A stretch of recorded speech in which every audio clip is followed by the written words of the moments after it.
Levítico, capítulo 16. Yahvé falou a Moisés, depois da morte dos 2 filhos de Arão, que pereceram ao apresentarem diante de Yahvé um fogo irregular. Yahvé disse a Moisés: Fala a Arão, teu irmão, que ele não entre em momento algum no santuário, além do véu, diante do propiciatório que está sobre a arca. Poderá morrer, pois apareço sobre o propiciatório em uma nuvem. Entrará no santuário da seguinte maneira: com um novilho destinado ao sacrifício pelo pecado e um carneiro para o holocausto. Vestirá uma túnica de linho sagrada e trará também calções de linho sobre o corpo. Cingir-se-á com um cinto de linho e envolverá a cabeça com um turbante de linho. São estas as vestes sagradas que vestirá, depois de se ter banhado em água. Receberá da comunidade dos israelitas 2 bodes destinados ao sacrifício pelo pecado e um carneiro para o holocausto. Depois de haver oferecido o novilho do sacrifício pelo seu próprio pecado e de ter feito o rito de expiação por si mesmo e pela sua casa, Arão tomará os 2 bodes e os colocará diante de Yahvé na entrada da tenda da reunião. Lançará a sorte sobre os 2 bodes, atribuindo uma sorte a Yahvé e outra a Azazel. Arão oferecerá o bode sobre o qual caiu a sorte de Yahvé, e fará com ele um sacrifício pelo pecado. Quanto ao bode sobre o qual caiu a sorte de Azazel, será colocado vivo diante de Yahvé, para se fazer com ele o rito de expiação, a fim de ser enviado a Azazel no deserto. Arão oferecerá o novilho do sacrifício pelo seu próprio pecado, e em seguida fará o rito de expiação por si mesmo e pela sua casa, e imolará o novilho. Encherá então um incensório com brasas ardentes tiradas do altar, de diante de Yahvé, e tomará 2 punhados de incenso aromático pulverizado. Levará tudo para detrás do véu, e colocará o incenso sobre o fogo, diante de Yahvé. Uma nuvem de incenso recobrirá o propiciatório que está sobre o testemunho, a fim de que não morra.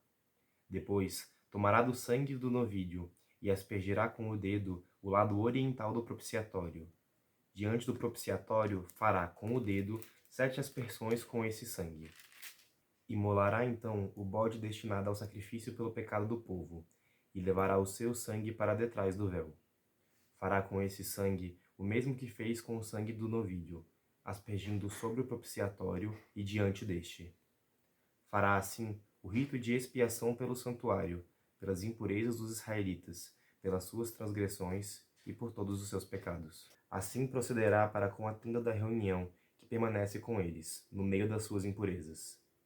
Ninguém deverá estar na tenda da reunião, desde o momento em que ele entrar para fazer expiação no santuário, até quando sair.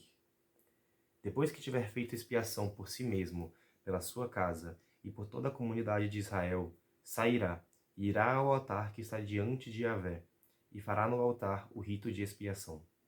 Tomará o sangue do novilho e do sangue do bode, e o porá nos chifres do altar ao redor.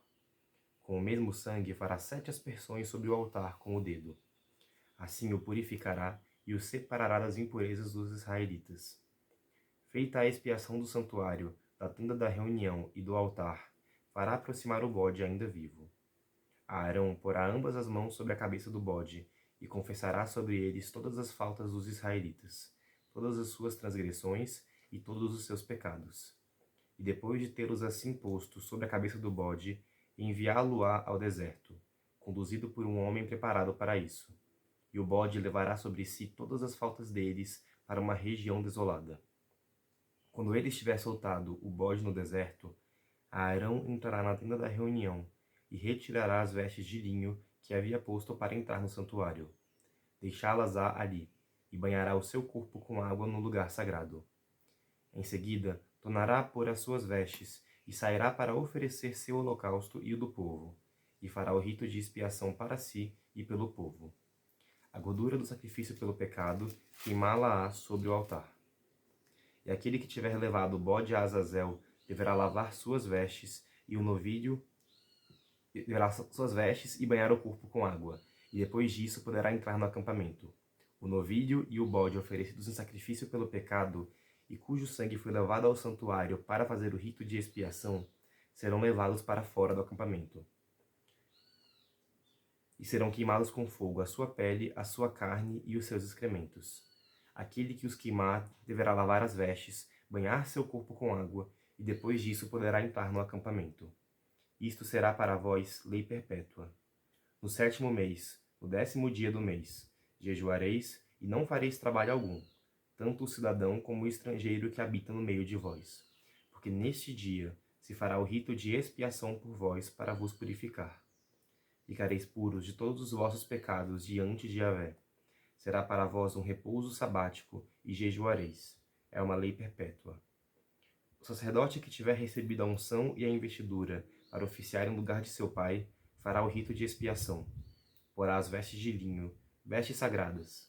Fará a expiação do santuário sagrado, da tenda da reunião e do altar. Fará em seguida o rito da expiação pelos sacerdotes e por todo o povo da comunidade. Isto será para vós uma lei perpétua. Uma vez por ano se fará o rito de expiação pelos israelitas, por todos os seus pecados.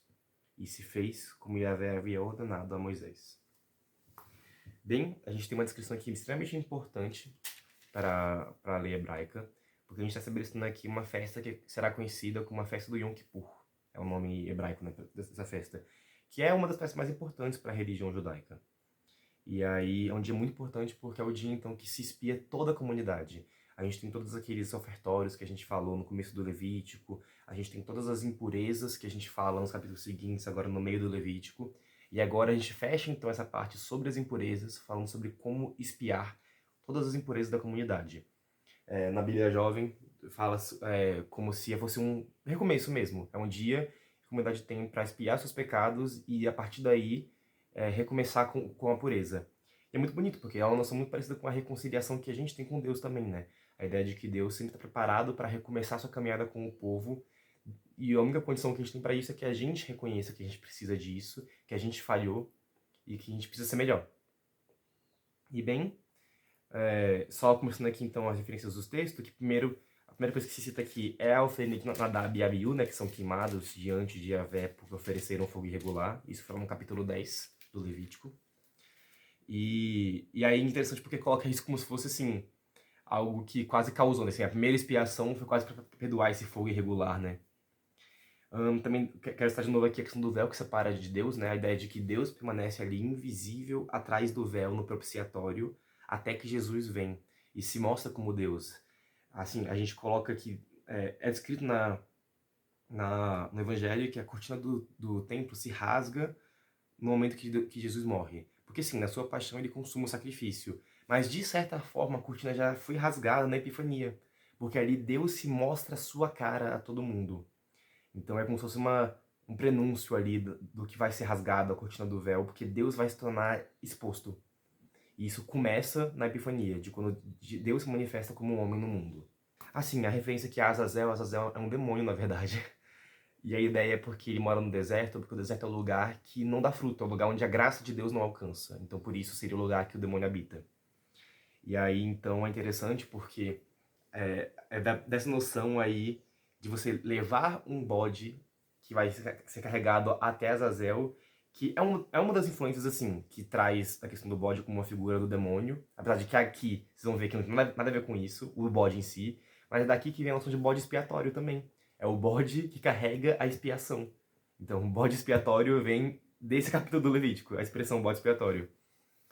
E por que eu quero falar que isso, por mais que o bode, a gente tem essa noção, assim, foi uma figura quase apropriada pelo simbolismo mais demoníaco, mas não, o bode expiatório aqui, olha só, é o bode que leva sobre si todas as faltas do povo. Isso aqui é a mesma coisa que Jesus faz. O bode expiatório carrega as faltas.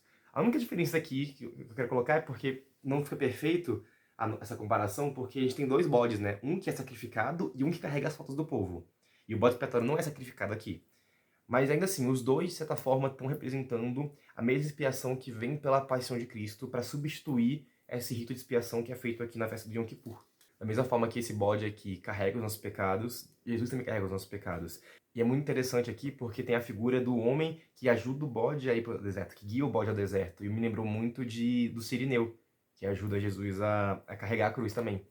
Mas enfim, aí também já estou viajando aqui nas comparações. E o último comentário aqui é a questão de que o sacerdote primeiro sempre se espia antes de espiar os pecados do sacerdote, né? Eu acho que, sim, traz essa noção de que para você conseguir oferecer um sacrifício a Deus, você precisa se aproximar primeiro de Deus. E a gente tem também coisas disso até na própria missa. Bem, por hoje é isso.